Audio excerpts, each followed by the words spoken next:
There is no doubt that the Detroit Lions schedule on the road is going to be really tough in 2025, but there is a distinct advantage to talk about. Hi, Mike Payton from A to Z Sports Detroit. Today we're going to talk about the big advantage that the Lions have on the road.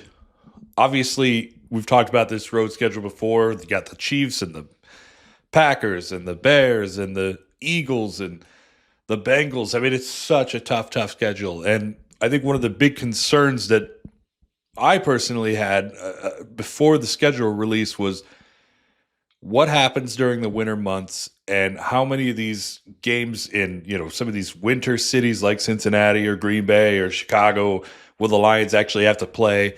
Because look, Lions are an inside team. I think in 2024 they showed that, hey, we can go and we can play in some of this weather and we can win, and that's awesome. But you're playing against teams that are used to doing this all the time. And one game here and there is fine, but these are teams that are just playing constant bad weather and just have that experience, and it hurts. It hurts if the schedule goes that way. But the NFL did the Lions a favor. I mean, they did them a huge favor for the third year in a row. They do not have to really play outside in the cold weather outside of just one game.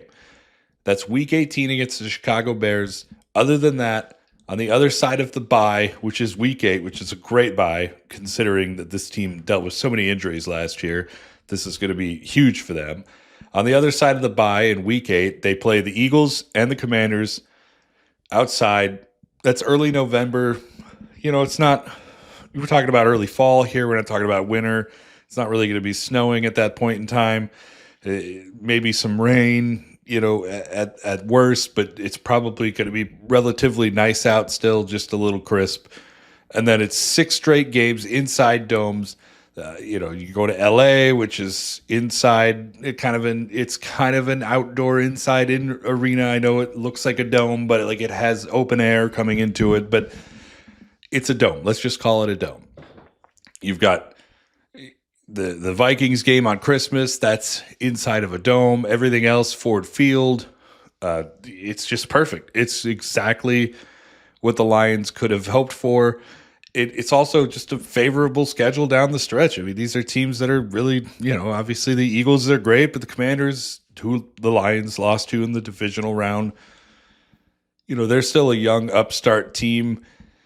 Lions should be able to beat that team. Obviously, the Vikings with a rookie quarterback and J.J. McCarthy. You got the Bears, who, while they have Ben Johnson, and I'm sure, Dan Orlovsky or anybody on ESPN will tell you that they just became the greatest team in the world because of Ben, but they still have so much to prove. There's just a lot of benefits to the back end of this schedule, but I think the one that overrides all of them is just not having to play in the freezing cold, the snow, or, sleet and all that stuff, except for just that one game, Week 18, which could be a very important game, but we'll see where it goes. I think the Lions are going to have a great year. I've got them predicted to end with a 12-5 record, win the division again, go back to the playoffs. This could be the year. We'll see what happens. We'll see you guys next time.